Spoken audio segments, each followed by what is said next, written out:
ప్రజలకు నిత్యం అందుబాటులో ఉంటూ ప్రజాసేవ చేస్తానని భారీ మెజార్టీతో గెలిపించాలని కొడంగల్ 4వ ward Congress party municipal chairman అభ్యర్థి కోరారు. ఆయన మాట్లాడుతూ 4వ వార్డులో నెలకొన్న సమస్యలను స్థానికులతో చర్చించి పరిష్కరిస్తానన్నారు. వార్డు ప్రజలు ఓటర్లపై నమ్మకంతోనే బరిలో నిలిచానని చేయి గుర్తుకు ఓటు వేసి గెలిపించాలని కోరారు. ఒక్క అవకాశం ఇస్తే మరోమారో అభివృద్ధి చేసి కొడంగల్కు గుర్తింపు తెస్తానని తెలిపారు. కాంగ్రెస్ పార్టీ చేయి గుర్తుకు ఓటు వేసి గెలిపించాలని ఓటర్లతో అభ్యర్థించారు. సీఎం రేవంత్ రెడ్డి, కాంగ్రెస్ నియోజకవర్గ ఇన్ఛార్జ్ తిరుపతి రెడ్డి సహకారంతో ప్రభుత్వం నుంచి నిధులు తెచ్చి అభివృద్ధికి కృషి చేస్తామన్నారు.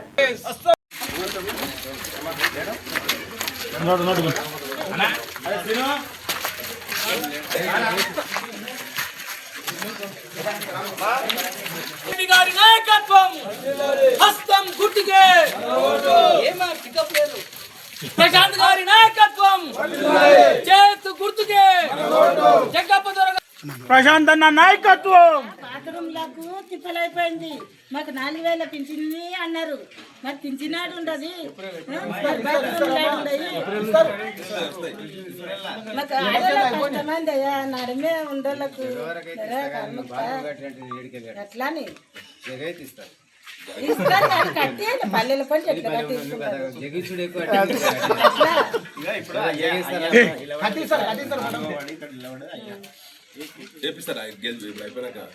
చేపిస్తారా అంటారు కానీ 4000 జై కాంగ్రెస్.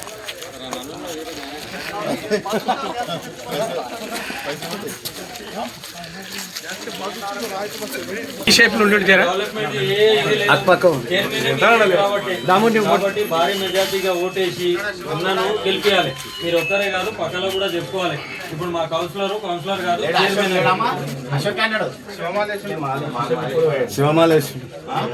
శివమాలేశ్వరుడు ఏమైనా ప్రాబ్లం ఉంటే చెప్పు, అయిపోతుంది. సరేనా?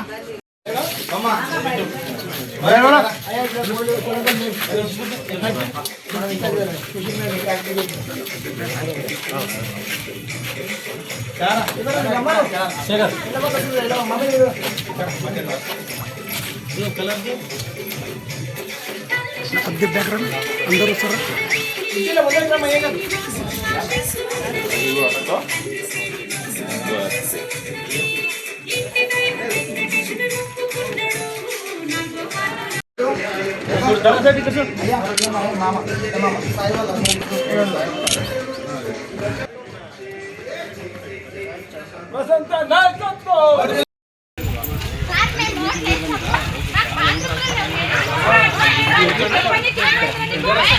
సార్ భాగంగా 12వ వార్డు అభ్యర్థి సుష్మా దామోదర్కు నిలబెట్టడం జరిగింది.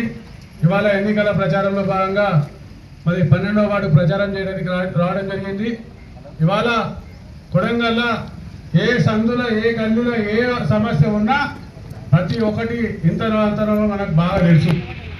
ఏడ ఉన్నా ఎక్కడ తిరిగినా కొడంగల్ల దామోదర్కు, సాయికి, రాముకు, మన అరబ్ రమేష్కు వీళ్ళకి అందరికి చెప్తుంటా, మీరు వచ్చి ఇంటికాడ కూర్చోకుంటే ఆ గదిలో సమస్యలు ఏదైనా ఉంటే దాని మీద మాట్లాడదాం, మీరు అనవసరంగా తిరగకండి అని చెప్తూనే ఉంటాం. అయితే గతంలో టీఆర్ఎస్ ప్రభుత్వం ఉన్నప్పుడు మేము ఇది ఓడిచినాం అది ఓడిచినాం మస్తు చెప్పారు. ఇవాళ కేసీఆర్ ఖజానా కాల్ చేసి ఉత్తశిప్ప మన చేతికి ఇచ్చిపోయిండు. మనం సంసారం నడపాలి, దాంట్లో లేని దాంట్లో సంసారం ఎట్లా నడపాలో మీకు అందరికీ తెలుసు మాకన్నా. ఎందుకంటే ఒక పూట కారం పూట రొట్టె తింటాము, ఒక పూట ఉన్నప్పుడు పూలేలు తింటాం, ఏమన్నా పనుకుందంటే ఒక బిర్యానీ తింటాం. మీరు మన పరిస్థితుల్లో అట్లయింది. కాకపోతే మనకు వడ్డించేటోడు మనోడే ఉన్నాడు, వంట చేసేవాడు మనోడే ఉన్నాడు. కాబట్టి మన రాష్ట్ర ముఖ్యమంత్రి గౌరవనీయులు రేవంత్ రెడ్డి గారి చొరవతో, తిరుపతి అన్న ప్రోత్సాహంతో ఇవాళ కొడంగల్కు అత్యధిక నిధులు తేవడం జరిగింది. కొడంగల్ ఇవాళ రోడ్డు మీద ఇండ్లు పోయినాయి. ఇండ్లు పోయిన నిన్న మొన్న నష్టపరిహారం ఇచ్చారు.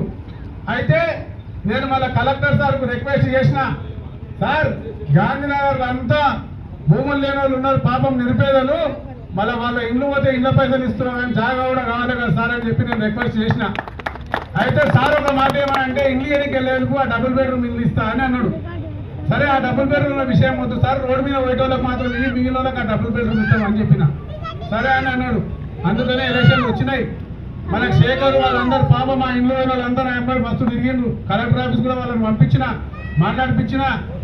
కాకపోతే ఎలక్షన్లు అయిపోయినాక ఏడ జాగా ఉంటే ఆడ ఆ రోజు మీద 10-12 ఇళ్ళు పాపం వాళ్ళు నిలిపేదన్నారు కాబట్టి వాళ్ళకి 100 గజాల జాగా ఇప్పిస్తా, ఇందిరమ్మ ఇండ్లు ఇప్పిస్తా.